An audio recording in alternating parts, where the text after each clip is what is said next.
Hello दोस्तों, कैसे हो आप सभी। मैं अरविंद आप सभी साथियों का एक बार फिर स्वागत करता हूं आपके अपने चेते परिवार अरविंद सर साइंस में। दोस्तों, आज की क्लास में हम लोग स्टडी करेंगे केमिस्ट्री की। और बेसिकली आप लोगों ने तो फिलहाल आप लोगों ने तो देख लिया होगा थंबनेल और टाइटल में कि आज हमारी जो क्लास होगी वो किस पे होगी। क्लास 10th के जो बच्चे हैं, ठीक है, उनके लिए ये क्लास पूरी तरीके से डेडिकेटेड होगी। और भाई आज हम लोग डिस्कस करेंगे केमिस्ट्री वाले पोर्शन की, क्योंकि इसमें जो हमारा पहला चैप्टर है, इसमें हम लोगों ने दो टॉपिक खत्म किया है। दो क्या मतलब, एक ही टॉपिक के अंतर्गत उसको रख सकते हैं।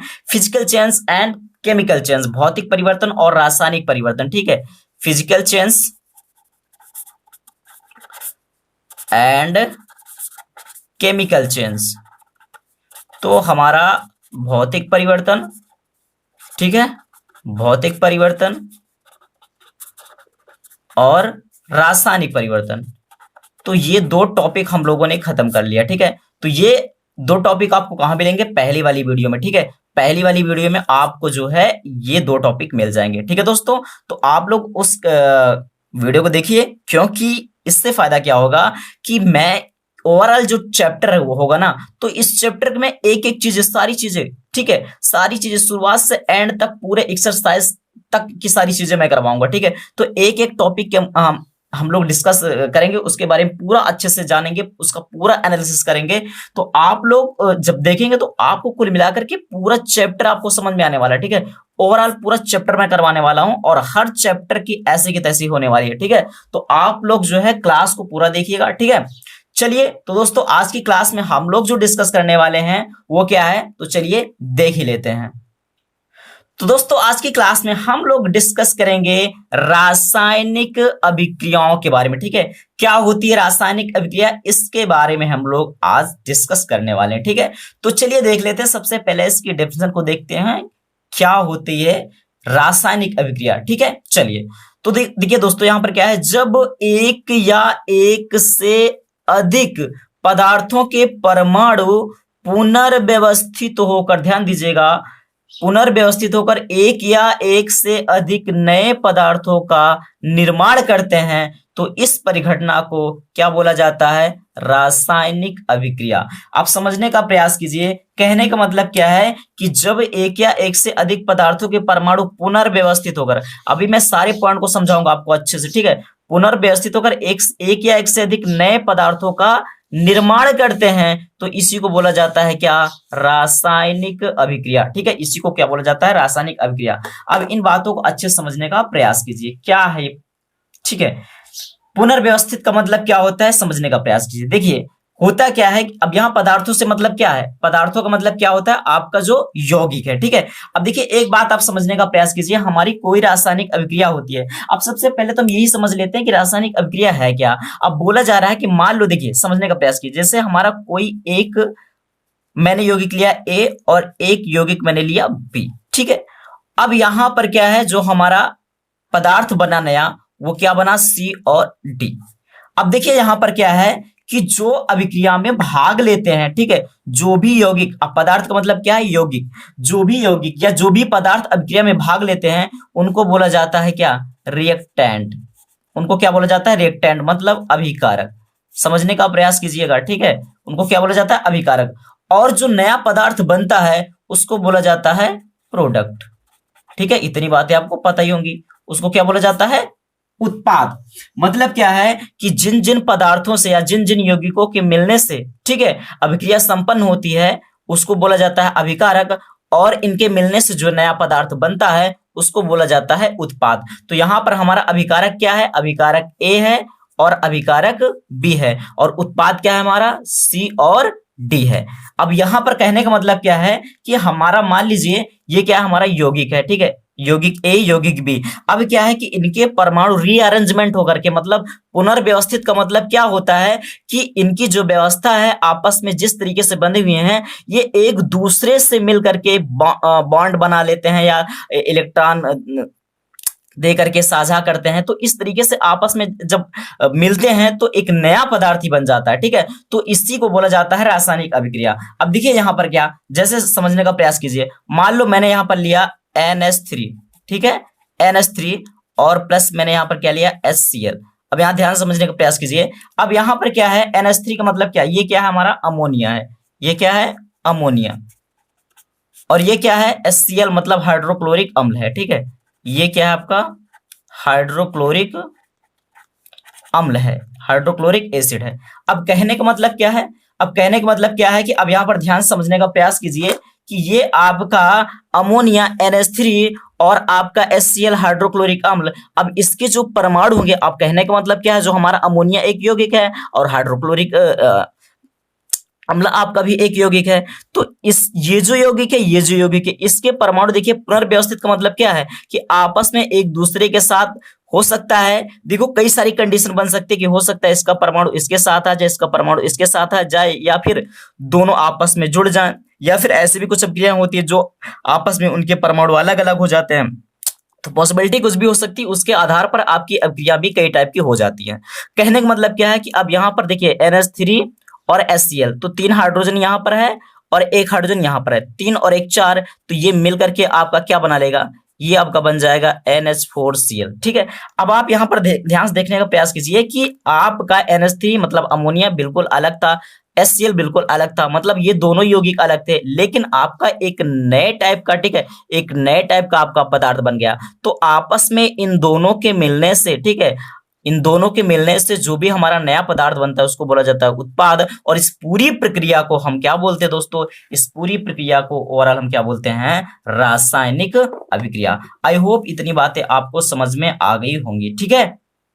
चलिए, कहने का मतलब क्या है, ओवरऑल मैं अगर एक शब्द में बोलूं तो सीधा सा मतलब यही होता है कि आपके जब दो या दो से अधिक यौगिक आपस में मिलते हैं तो उसके परमाणु आपस में पुनर्व्यवस्थित, पुनर्व्यवस्थित का मतलब क्या होता है कि वो जिस अवस्था में है उनकी अवस्था बदल जाती है, ठीक है, जिस तरीके से व्यवस्थित हैं, वो जिस तरीके से पहले सेट हैं वो दूसरी तरीके से सेट हो जाते हैं, और दूसरी तरीके जब सेट होते हैं तो कहीं ना कहीं उनमें चेंजेस आ जाते हैं, उनमें परिवर्तन आ जाते हैं, और परिवर्तन के फलस्वरूप नया पदार्थ बन जाता है, और इसी को बोला जाता है क्या, रासायनिक अभिक्रिया। आई होप दोस्तों आपको इतनी बातें समझ में आ गई होंगी। अब यहाँ पर सपोज करो, जैसे यहाँ पर एग्जांपल के तौर पर मैं और लेता हूँ, मान लो मैंने लिया CaO, ये क्या है बिना बुझा चूना, और उसके बाद यहाँ पर मैं क्या करता हूँ H2O, क्या करता हूँ H2O। अब यहाँ पर क्या हो जाएगा हमारा, ये आपका बन जाएगा Ca। अब देखिए यहाँ कैल्शियम एक है, ऑक्सीजन एक है, और यहाँ पर एक ऑक्सीजन, ये तो कितना ऑक्सीजन हो गया, 2, और हाइड्रोजन 2 है, तो इसको हम लिख सकते हैं क्या, OH ट्वाइस। अब ये हमारा क्या हो गया, ये हमारा हो गया कैल्शियम हाइड्रोक्साइड, ठीक है, क्या हो गया हमारा कैल्शियम हाइड्रोक्साइड, मतलब इसको हम बोलेंगे बुझा चूना, और इसको बोलेंगे बिना बुझा चूना, मतलब बिना बुझा चूना को हम लोग कली चूना भी बोलते हैं, ठीक है, क्या बोलते हैं कली चूना, और इसको क्या बोलते हैं कैल्शियम हाइड्रोक्साइड बोलते हैं, ठीक है, इसको क्या बोलते हैं कैल्शियम हाइड्रोक्साइड, मतलब बुझा हुआ चूना, क्या बोलते हैं बुझा हुआ चूना। आई होप इतनी बातें आपको समझ में आ गई होंगी, ठीक है। चलिए, अब देखिए यहाँ पर एक चीज ध्यान दीजिएगा आप, अगर आपका, मैंने बताया ना कि अभिक्रिया में जो भाग लेते हैं उसको क्या बोला जाता है, देखिए अभी मैंने बताया था ना कि अभिक्रिया में जो भाग लेते हैं उनको बोला जाता है अभिकारक, और जो नया पदार्थ बनता है उसको बोला जाता है उत्पाद। अब एक बात को समझने का आप यहाँ पर प्रयास कीजिए कि अगर आपका अभिकारक या उत्पाद में से कोई भी, ठीक है, अगर कोई भी ठोस अवस्था में है, ठीक है, कोई भी अभिकारक आपका अगर ठोस अवस्था में है तो उसके साथ हम क्या लिखेंगे, S लिखेंगे। अगर गैसीय अवस्था में है तो उसको हम क्या लिखेंगे, G लिखेंगे। अगर आपका द्रव अवस्था में है तो उसके साथ L लिखेंगे। लेकिन अगर जलीय अवस्था है, जलीय अवस्था का मतलब जलीय विलयन के रूप में, ठीक है, जलीय अवस्था, जलीय अवस्था का मतलब क्या होता है, यहाँ पर लिख सकते हैं कि हम जलीय विलयन के रूप में, जलीय विलयन के रूप में, तो जलीय विलयन के रूप में अगर है तो जलीय विलयन के रूप में तो उसको हम लिखेंगे AQ, AQ।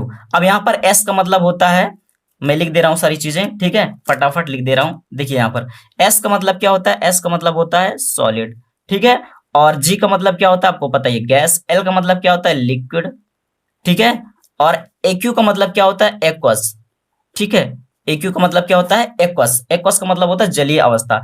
कहने का मतलब क्या है कि अगर आपका, ठीक है, जैसे मान लीजिए सपोज करो यहाँ पर मैंने लिया CaO, तो ये आपका क्या था सॉलिड फॉर्म में, तो इसको मैं यहाँ लिख दूंगा S, और आपका जो पानी है जाहिर सी बात है लिक्विड फॉर्म में है L, और आपका ये जो बना बुझा चूना जो होता है ये आपका जलीय अवस्था में तो होता है, इसको क्या लिखूंगा AQ, ठीक है। आई होप इतनी बातें आपको समझ में आ गई होंगी, ठीक है। तो चलिए दोस्तों बढ़ते हैं अगले टॉपिक की तरफ।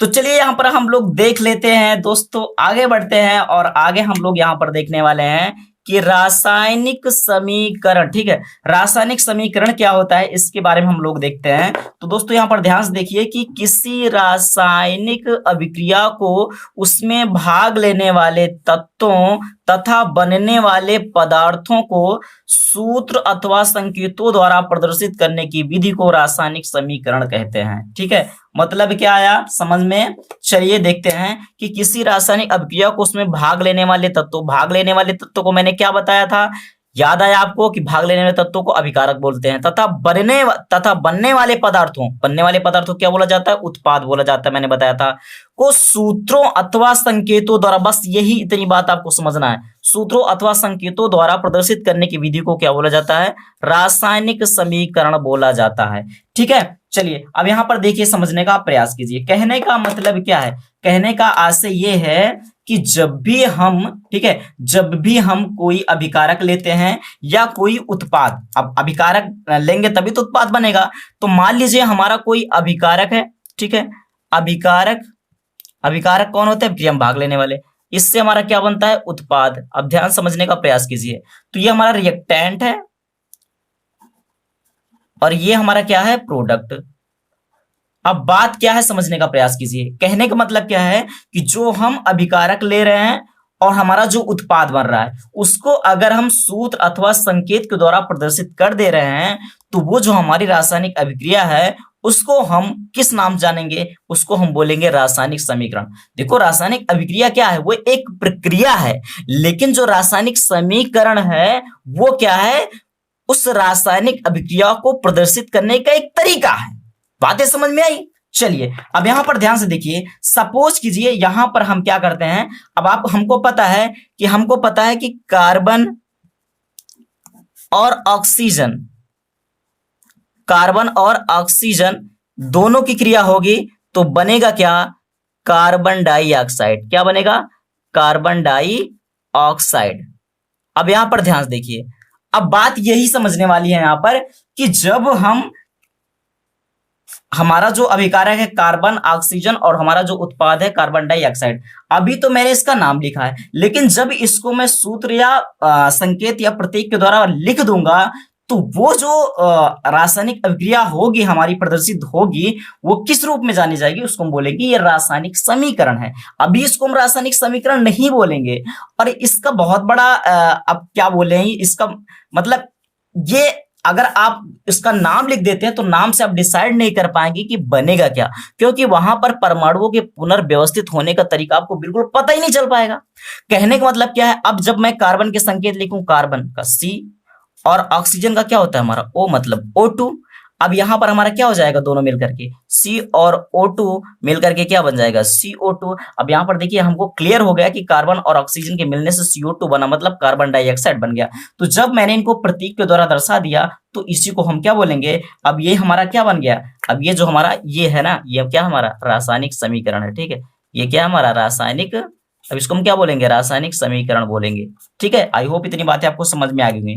अब देखिए यहाँ पर अभी जो मैंने फिलहाल लिया था, क्या लिया था, मैंने लिया था अमोनिया। क्या लिया था मैंने, ओ, चलिए अब दिख रहा है।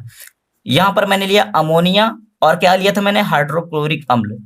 क्या लिया था दोस्तों, हाइड्रोक्लोरिक अम्ल लिया था मैंने। क्या बना था आपका बना था अमोनियम क्लोराइड। ठीक है, क्या बना था आपका, अमोनियम क्लोराइड। ठीक है, चलिए अमोनियम क्लोराइड मतलब क्या, अब यहां पर अमोनिया का सूत्र अगर मैं दर्शाऊं तो अमोनिया का सूत्र क्या होता है, NH3 होता है, और हाइड्रोक्लोरिक अम्ल का क्या होता है, HCl होता है। अब ये दोनों आपस में मिल जाएंगे, क्या बनाएगा, NH4Cl। अब इसको मैंने प्रतीक के द्वारा दर्शा दिया, इसका मतलब क्या है, ये हमारा क्या, अमोनियम क्लोराइड, मतलब इसको नौसादर भी बोला जाता है। ठीक है, इसको क्या बोला जाता है, नौसादर भी बोला जाता है। तो यहां पर आपने देखा ये हमारा अमोनियम क्लोराइड, हाइड्रोक्लोरिक अम्ल और अमोनिया, इनको मैंने क्या किया, प्रतीक के द्वारा दर्शा दिया, चिन्ह के द्वारा दर्शा दिया। इसका मतलब ये क्या बन गया, हमारा रासायनिक समीकरण बन गया। ठीक है, चलिए अभी आगे मैंने एक और लिया था, आपको याद हो, मैंने लिया था कली चूना, मतलब बिना बुझा चूना। ठीक है, तो चलिए मैं लिख देता हूं यहां पर कली चूना, चाहे आप कली चूना बोलो चाहे बिना बुझा चूना। और उसके बाद मैंने लिया था पानी, तो बना क्या था हमारा, बुझा चूना। क्या बना था, बुझा चुना। आप यहाँ पर इसका नाम भी लिख सकते हैं, ठीक है। आप यहाँ पर लिख सकते हैं कैल्शियम ऑक्साइड, कैल्शियम ऑक्साइड, और इसका नाम क्या लिख सकते हैं, कैल्शियम हाइड्रोक्साइड, कैल्शियम हाइड्रोक्साइड। फिलहाल ये तो इसके नाम हो गए, ठीक है, ये तो इसके नाम हो गए। लेकिन अभी इसको हम रासायनिक समीकरण थोड़ी ना बोलेंगे, इसको हम रासायनिक समीकरण नहीं बोलेंगे भाई, ठीक है। इसको रासायनिक समीकरण, अब इसको रासायनिक समीकरण कब बोलेंगे, अब यहां पर हम क्या करेंगे, CaO लेंगे, मतलब क्या, कली चूना, बिना बुझा चूना जिसको बोलते हैं, और पानी लेंगे H2O, मिला के क्या बना देंगे भैया, CaOS ट्वाइस, बन गया आपका। तो जब इसको हम प्रतीक के द्वारा दर्शा देते हैं तो इसको हम क्या नाम देते हैं मेरे भाई, इसको हम क्या नाम देते हैं, इसको हम नाम देते हैं क्या, रासायनिक समीकरण, ठीक है। आई होप दोस्तों आपको इतनी बातें समझ में आ गई होंगी, ठीक है। तो क्लास कैसी लगी आप लोग कमेंट जरूर कीजिए, ठीक है। आप लोग कमेंट जरूर कीजिए और अपने दोस्तों के साथ शेयर भी कीजिए। और क्लास पसंद आई हो यार, क्लास देखनी है तो आप चैनल को सब्सक्राइब भी कर लीजिए, ठीक है। चलिए दोस्तों, ये संकल्प बैच आपके लिए जारी रहेगा अनवरत, ठीक है। तो आप लोग बस ऐसे ही अपना प्यार दिखाते रहिए। चलिए दोस्तों, फिर मिलते हैं नेक्स्ट वीडियो में, तब तक के लिए bye bye, take care, thank you.